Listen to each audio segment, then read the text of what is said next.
Assalamualaikum warahmatullahi wabarakatuh. Perkenalkan, nama saya Nurul Aida, NIM 1802147. Saya mahasiswi Program Studi Pendidikan Islam Anak Usia Dini Universitas Islam Negeri Araniri Banda Aceh. Nah, adapun tujuan pembuatan video ini adalah untuk memenuhi salah satu tugas final MK Bimbingan Konseling Anak Usia Dini, dosen pengampu Ibu Azizah Uswatun Hasanah, AM, SPDI, MPD. Baiklah, untuk materi yang pertama saya akan menjelaskan tentang pengertian dan prinsip bimbingan konseling anak usia dini. Nah, seperti yang telah kita ketahui, yaitu bimbingan dan konseling anak usia dini yaitu sebagai upaya bantuan yang dilakukan oleh seorang guru atau pendidik terhadap anak usia dini agar anak dapat tumbuh dan berkembang secara optimal serta mampu mengatasi permasalahan-permasalahan yang dihadapi oleh anak. Nah, berarti di sini guru bertugas sebagai upaya bantuan untuk anak usia dini, mampu untuk mengembangkan potensi atau kemampuan yang dimiliki terhadap diri anak. Nah, selanjutnya ada prinsip-prinsip bimbingan dan konseling untuk anak usia dini. Nah, prinsip yang pertama ada bimbingan bagian penting dari proses pendidikan. Nah, berarti di sini proses pendidikan bukanlah proses pengembangan segi intelektual semata, melainkan proses pengembangan seluruh segi kepribadian si anak. Karena kepribadian si anak tidak dapat dipilah-pilah ke dalam serpihan-serpihan tertentu. Karena pendidikan bukan pula proses menyamakan perkembangan anak, tetapi proses mengembangkan kemampuan yang dimiliki oleh seorang anak untuk mengembangkan totalitas kepribadian sebagai makhluk pribadi, sosial dan makhluk Tuhan. Nah, selanjutnya ada bimbingan diberikan kepada semua anak dan bukan hanya untuk anak yang menghadapi masalah. Berarti di sini semua anak didik memerlukan bantuan. Nah, baik yang dianggap tidak punya masalah maupun anak yang menghadapi masalah. Nah, anak yang dianggap tidak memiliki masalah tetapi tetap membutuhkan bimbingan karena anak perlu tetap mengembangkan kemampuan yang ada pada diri anak. Nah, bantuan yang diberikan pada anak seperti ini bersifat pencegahan dan pengembangan. Sementara itu, bimbingan untuk anak yang bermasalah lebih bersifat perbaikan. Nah, prinsip selanjutnya ada bimbingan merupakan proses yang menyatu dalam semua kegiatan pendidikan. Berarti di sini bimbingan merupakan salah satu kegiatan pendidikan di samping pengajaran dan latihan. Nah, pelaksanaan bimbingan pada anak usia dini tidak dapat dipisahkan dalam keseluruhan proses pembelajaran ketika guru melaksanakan kegiatan pengajaran dan latihan. Nah, ketika itu guru juga dapat melaksanakan proses bimbingan dengan menggunakan metode pembelajaran yang seringkali dipergunakan dalam mengajar sehari-hari. Nah, yang selanjutnya ada bimbingan harus berpusat pada anak yang dibimbing. Berarti di sini kejelasannya arah kepada siapa proses bimbingan itu dilakukan akan mewujudkan hasil yang baik dari suatu proses yang dilakukan. Nah, berarti guru tidak boleh sembarangan memberikan bimbingan. Bimbingan yang dilakukan oleh guru tersebut harus dilatar belakangi pemahaman terhadap kondisi permasalahan anak yang dibimbingnya. Nah, selanjutnya ada kegiatan bimbingan mencakup seluruh kemampuan perkembangan anak yang memiliki kemampuan fisik, motorik, kecerdasan, sosial maupun emosional. Nah, berarti di sini bimbingan yang dilakukan pada kegiatan pendidikan anak usia dini oleh guru perlu berorientasi pada seluruh aspek perkembangan si anak. Nah, tidak hanya terpusat pada satu aspek perkembangan saja. Nah, yang selanjutnya ada bimbingan harus dimulai dengan mengenal kebutuhan-kebutuhan yang dirasakan oleh anak. Nah, berarti bimbingan untuk anak usia dini diawali dengan mengenal berbagai kebutuhan anak karena masing-masing anak memiliki kebutuhan yang berbeda-beda. Pemenuhan kebutuhan yang dilakukan melalui proses bimbingan akan menunjang proses perkembangan anak untuk selanjutnya. Nah, prinsip yang selanjutnya ada bimbingan harus fleksibel dan sesuai dengan kebutuhan serta perkembangan si anak. Nah, berarti di sini kebutuhan dan perkembangan anak yang berbeda satu sama lain membuat seorang guru atau pendidik perlu melakukan bimbingan secara fleksibel. Nah, di sini guru atau pendidik tidak dapat memberikan bimbingan dengan pendekatan yang sama setiap anak karena kebutuhan dan perkembangan anak satu sama lainnya berbeda. Kemudian ada dalam menyampaikan permasalahan anak kepada orang tua hendaknya menciptakan situasi aman dan menyenangkan sehingga memungkinkan terjadinya komunikasi yang wajar dan terhindar dari kesalahpahaman. Nah, masalah yang dihadapi anak usia dini merupakan masalah yang tidak dapat dipisahkan dari peran orang tua di rumah karena masalah anak sering kali berhubungan dengan masalah yang ada dalam keluarga. Nah, selanjutnya ada dalam melaksanakan kegiatan bimbingan hendaknya orang tua diikut sertakan agar mereka dapat mengikuti perkembangan dan memberikan bantuan kepada anaknya di rumah. Nah, kerjasama antara orang tua dengan guru atau pendidik merupakan salah satu kunci keberhasilan bimbingan untuk proses anak usia dini. Nah, jadi penanganan yang dilakukan guru atau pendidik tanpa disertai dukungan dan kerjasama orang tua anak di rumah akan membuat permasalahan yang dihadapi anak anak tidak dapat diselesaikan secara tepat. Nah, hal ini dapat terjadi karena adanya perbedaan perlakuan yang diterima anak ketika anak belajar dengan guru atau pendidik dan ketika anak berada di rumah. Perbedaan perlakuan ini akan lebih menyulitkan anak untuk dapat menyelesaikan permasalahannya. Nah, selanjutnya bimbingan dilakukan seoptimal mungkin sesuai dengan kemampuan yang dimiliki guru atau pendidik sebagai pelaksana bimbingan. Nah, bila mana masalah yang terjadi perlu ditindaklanjuti, maka guru pembimbing harus mengonsultasikan kepada kepala sekolah dan tenaga ahli. Nah, berarti di sini keterbatasan kemampuan yang dimiliki guru atau pendidik perlu disadari secara aktif. Namun demikian, bimbingan tetap perlu dilaksanakan secara optimal. Mungkin dalam upaya memberikan bantuan pada anak, guru atau pendidik dapat bekerja sama dengan pihak lain yang lebih kompeten untuk membantu perkembangan anak. Nah, kerjasama ini dapat dilakukan dengan dokter, psikolog, psikiater atau ahli lain yang ada hubungannya dengan berbagai masalah yang dihadapi oleh anak. Nah, prinsip yang terakhir atau yang ke-11 yaitu bimbingan harus diberikan secara berkelanjutan. Nah, maknanya di sini berarti bimbingan yang dilakukan pada anak usia dini tidak bersifat sementara. Bimbingan tidak hanya dilakukan bila ada berbagai masalah yang dihadapi anak saja, tetapi bimbingan perlu juga dilakukan secara berkelanjutan dan senantiasa berorientasi pada upaya membantu perkembangan anak seoptimal mungkin. Nah, poin materi selanjutnya ada tujuan dan ruang lingkup bimbingan konseling PAUD. Yang pertama di sini ada tujuan bimbingan konseling untuk PAUD. Nah, yang pertama tujuannya yaitu untuk membantu anak untuk mengenal dirinya, kemampuannya, sifatnya, kebiasaannya, dan kesenangannya. Nah, berarti di sini tujuan adanya konseling bagi anak usia dini berarti nanti anak dapat terbantu.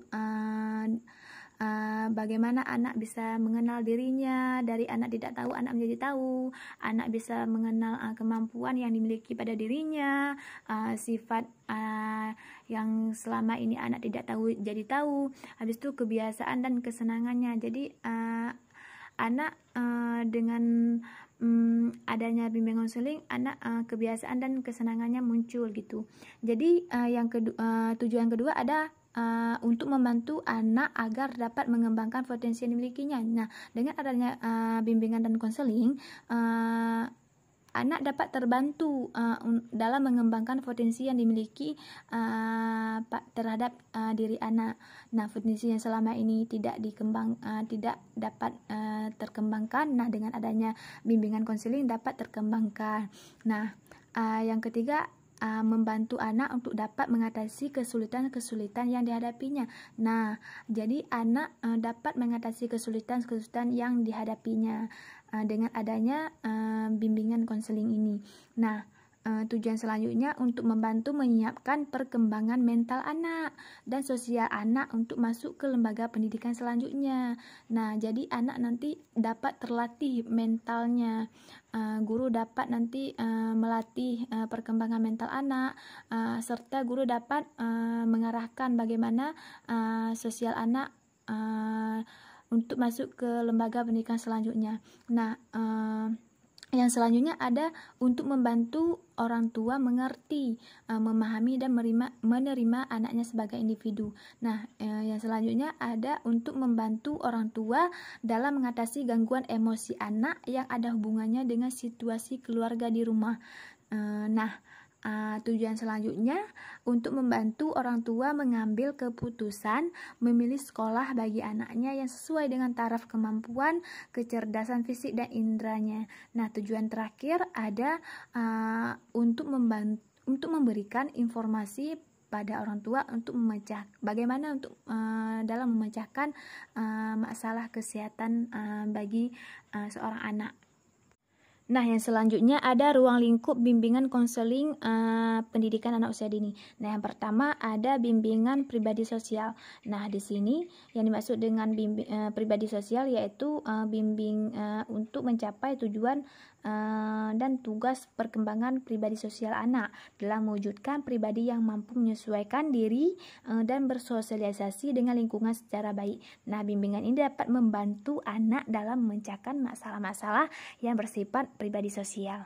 Selanjutnya ada bimbingan belajar. Nah, bimbingan ini merupakan bimbingan yang diarahkan untuk membantu para anak didik khususnya di PAUD dalam menghadapi dan memecahkan masalah-masalah serta mencapai tujuan dan tugas pengembangan pendidikan melalui kegiatan bermain sambil belajar yang mencakup pengembangan kemampuan dasar dan pembentukan perilaku anak. Nah, yang selanjutnya ada bimbingan karir. Nah, di sini bimbingan karir merupakan salah satu aspek dari bimbingan dan konseling. Nah, tidak tepat apabila menganggap bahwa bimbingan karir itu merupakan satu-satunya bimbingan yang perlu ditangani. Nah, apabila dipandang bahwa bimbingan karir ini merupakan satu-satu bimbingan yang perlu ditangani, maka aspek atau jenis bimbingan yang lain akan ditinggalkan, padahal banyak masalah yang ada di luar bimbingan karir. Nah, materi yang selanjutnya ada faktor yang mempengaruhi pendidikan anak usia dini dan relevansinya dengan permasalahan anak usia dini. Nah, faktor yang pertama yaitu faktor lingkungan. Nah, maksudnya di sini lingkungan fisik yang ada di PAUD seperti desain kelas. Nah, apabila lingkungan atau kelas itu terkontrol dengan baik, maka anak usia dini akan merasa nyaman dalam belajar. Contohnya ketika desain ruangan di dalam lingkungan kelas, belajar didesain dengan sangat menarik, anak akan lebih tertarik dan semangat untuk belajar. Nah, yang kedua yaitu faktor sosial. Faktor ini juga sangat mempengaruhi perkembangan kecakapan sosial bagi seorang anak. Ketika faktor sosial berperan sangat baik di dalam pendidikan anak usia dini, maka perkembangan belajar anak pun nantinya juga akan meningkatkan khususnya dalam bidang sosial. Nah, yang ketiga ada faktor emosi. Nah, di sini yakni emosional yang mempengaruhi anak belajar. Nah, emosional di sini berkaitan dengan motivasi anak dalam belajar. Nah, ketika anak memiliki emosi yang bagus, dia akan semangat dalam belajar. Dan ketika anak sedang dalam emosi yang tidak bagus, maka anak sebaliknya. Nah, berarti maka pendidik memiliki tugas ekstra untuk mencari strategi yang dapat membangkitkan motivasi anak dalam belajar. Yang selanjutnya ada faktor fisik. Nah, berarti di sini anak memerlukan kesiapan fisik yang cukup baik untuk dalam belajar. Nah, kesiapan fisik yang dimaksud di sini yaitu berkaitan dengan kondisi anak, yaitu makan, minum, istirahat, kecukupan waktu tidur dan aktivitas yang dilakukannya. Nah, ketika kondisi anak tidak dalam keadaan baik, misalnya terlalu lelah, hal tersebut akan mempengaruhi juga bagaimana anak dalam belajar. Karena ketika anak lelah akan akan tidak semangat lagi dalam belajar. Nah, oleh karena itulah faktor yang dilakukan dalam pembelajaran PAUD tersebut harus memperhatikan juga bagaimana kegiatan pembelajaran dapat berlangsung dengan optimal. Nah, faktor yang terakhir yaitu faktor menggunakan pembelajaran terpadu. Nah, berarti di sini cara berpikir anak yang holistik. Nah, pembelajaran yang dilakukan di PAUD sebaiknya menggunakan pembelajaran yang terpadu untuk memudahkan mereka dalam menerima apa yang diajarkan oleh pendidiknya. Nah, berarti pembelajarannya juga harus disesuaikan dengan kondisi anak. Nah, sedangkan tadi ada relevansinya dengan permasalahan anak sini. Nah, yaitu jika anak mendapatkan pola asuh dari orang tua atau dari lingkungan yang baik, maka akan baik pula proses berkembangnya pendidikan seorang anak. Nah, jika pola asuh dari orang tua dan lingkungan kurang baik, maka sebaliknya. Nah, hal tersebut juga karena dengan bagaimananya proses pola asuh orang tua yang diberikan untuk si anak. Nah, materi yang selanjutnya ada karakteristik dan permasalahan perkembangan anak usia dini terhadap perkembangan fisik, motorik, kognitif, dan sosial emosional. Yang pertama ada fisik motorik. Nah, fisik motorik ini yaitu ada fisik motorik kasar dan ada fisik motorik halus. Yang pertama ada fisik motorik kasar. Nah, di mana di sini seorang anak usia dini yang berada pada rentang usia 4 sampai 6 tahun, kognitif tersebut terbagi menjadi 4. Yang pertama berjalan, yang kedua berjalan dengan indikator berajan turun atau naik tangga dengan menggunakan kedua kaki, berjalan pada garis lurus dan berdiri dengan satu kaki. Nah, yang kedua berlari dengan indikator menunjukkan kekuatan dan kecepatan berlari, berbelok ke kanan atau ke kiri tanpa kesulitan dan mampu berhenti dengan mudah. Nah, yang ketiga melompat dengan indikator mampu meloncat ke depan, ke belakang, dan ke samping. Yang terakhir memanjat. Memanjat ini berarti naik turun tangga dan memanjat pohon. Nah, sedangkan permasalahan perkembangan anak pada fisik motorik halus motorik kasar ini yaitu misalnya anak sulit untuk melompat dengan kedua kaki bersama-sama, menangkap bola, berjalan zigzag, dan lain sebagainya. Nah, sedangkan di bagian motorik halus ini yaitu bagian tubuh anak yang lebih spesifik, yaitu seperti menulis, melipat, merangkai, mengancingkan baju, menggunting, dan lain sebagainya. Nah, sedangkan permasalahan perkembangan di motorik halus ini jarang ditemukan, tetapi sebagian anak ada juga kurang lancar dalam menulis, dalam melipat, setelah itu dalam memegang gunting. Nah, selanjutnya ada kognitif. Nah, karakteristik di kognitif ini yaitu di sini Piaget menekankan bahwa perkembangan kognitif pada anak terjadi dalam 4 tahap, yaitu yang pertama tahap sensori motor. Nah, lahir ketika anak 2 tahun. Nah, yang selanjutnya tahap praoperasional yaitu 2 sampai 7 tahun. Nah, yang ketiga tahap operasional konkret yaitu 7 sampai 11 tahun. Nah, yang keempat tahap operasional formal yaitu 11 sampai 16 tahun. Nah, dari setiap tahapan itu urutannya tidak berubah-ubah. Semua anak akan melalui keempat tahapan tersebut dengan urutan yang sama. Sedangkan permasalahan yang didapatkan dalam perkembangan ini yaitu anak sulit mengerti bila dijelaskan tentang sesuatu, lambat dalam mengerjakan sesuatu, atau keliru dalam menyelesaikan suatu persoalan, dan anak juga sulit berkonsentrasi. Nah, selanjutnya sosial emosional. Nah, karakteristik pada tahapan ini yaitu kesadaran kognitif yang telah meningkat pada anak usia dini yang memungkinkan pemahaman terhadap lingkungan menjadi berbeda dari tahapan semula. Yang kedua, imajinasi atau daya khayal anak lebih berkembang. Nah, yang ketiga, berkembangnya wawasan sosial anak. Nah, materi yang selanjutnya ada jenis-jenis masalah anak usia dini dari aspek perkembangan bahasa, seni, dan moral agama. Nah, yang pertama dari segi bahasa. Jenis masalah anak dari segi bahasa seperti yang telah kita ketahui. Berbahasa merupakan keterampilan dalam mendengarkan, berbicara, membaca, dan menulis. Nah, untuk anak usia 0 sampai 6 tahun, keterampilan yang diutamakan adalah mendengar dan berbicara. Nah, jadi masalah berbahasa yang dialami anak usia 0 sampai 6 tahun berawal dari ketidakmampuan mendengar dan memahami bahasa lisan yang diucapkan orang-orang sekelilingnya. Jenis permasalahan kedua ada seni. Nah, jenis permasalahan yang terjadi di dalam pengembangan aspek seni yaitu seperti anak kurangnya mendapatkan pola asuh dari orang tua dengan baik. Nah, anak memiliki cacat tubuh, anak merasa kurang pede, dan lain sebagainya. Nah, jadi di sini orang tua atau pendidik di sini perlu memberikan pola asuh dengan baik agar anak di dalam mengembangkan potensi di setiap aspek perkembangannya tidak terjadi lagi permasalahan. Nah, jenis permasalahan yang selanjutnya ada moral agama. Nah, di sini jenis permasalahan yang terjadi di dalam pengembangan aspek moral agama yaitu anak dipengaruhi dengan perilaku yang tidak baik, seperti anak tidak sopan dengan orang lain, suka memaki temannya, anak mudah marah, anak suka berperilaku berkuasa, dan lain sebagainya. Nah, materi yang selanjutnya ada perilaku salah asuh dalam pendidikan anak usia dini. Nah, di sini perilaku salah asuh dalam pendidikan anak usia dini seperti perilaku maladaptif.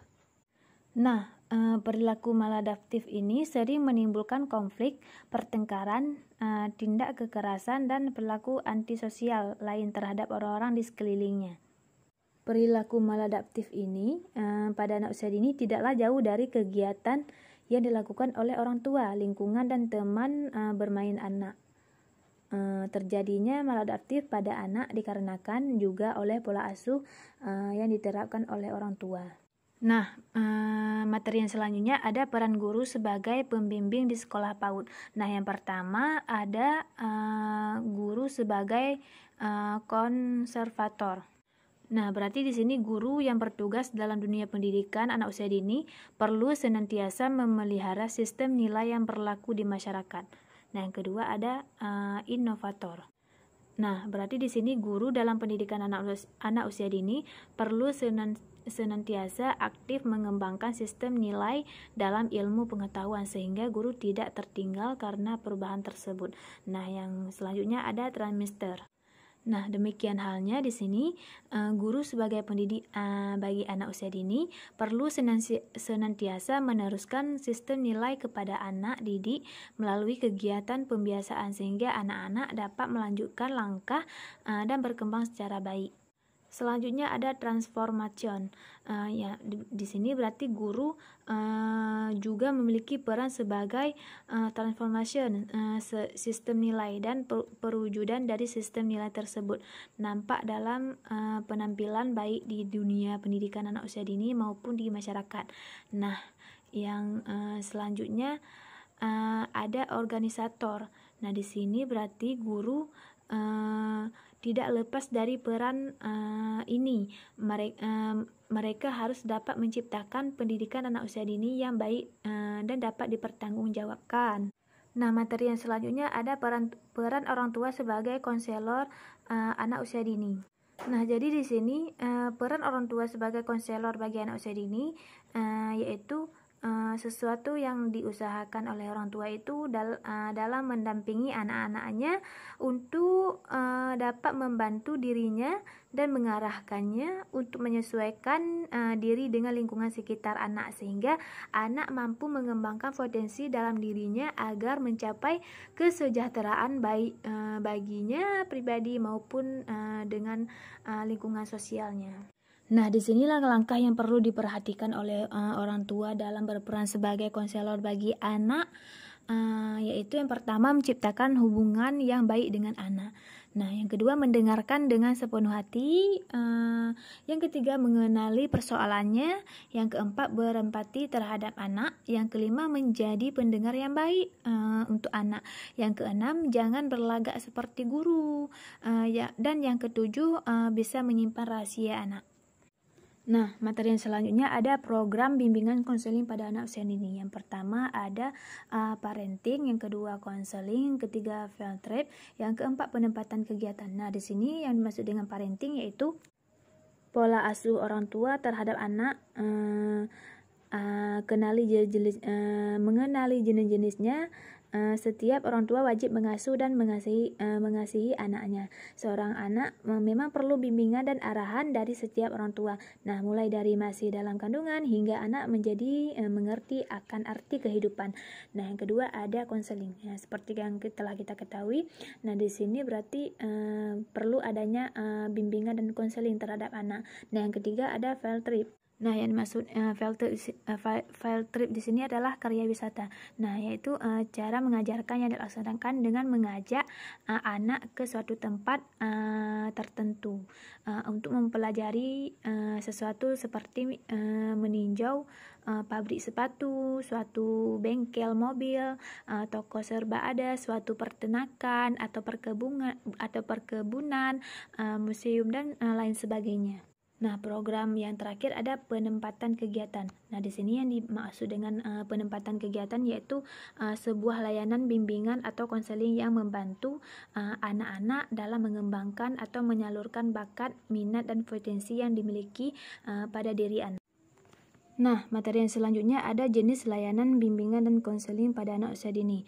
Nah, yang pertama ada layanan orientasi. Nah, di sini layanan orientasi bertujuan untuk membekali anak-anak untuk memasuki suasana atau lingkungan barunya. Nah, yang kedua ada layanan informasi. Nah, di sini layanan informasi bertujuan untuk membekali peserta didik dengan berbagai pengetahuan dan pemahaman tentang berbagai hal yang berguna untuk mengenal dirinya, merencanakan dan mengembangkan pola kehidupan sebagai pelajar, anggota keluarga, dan masyarakat.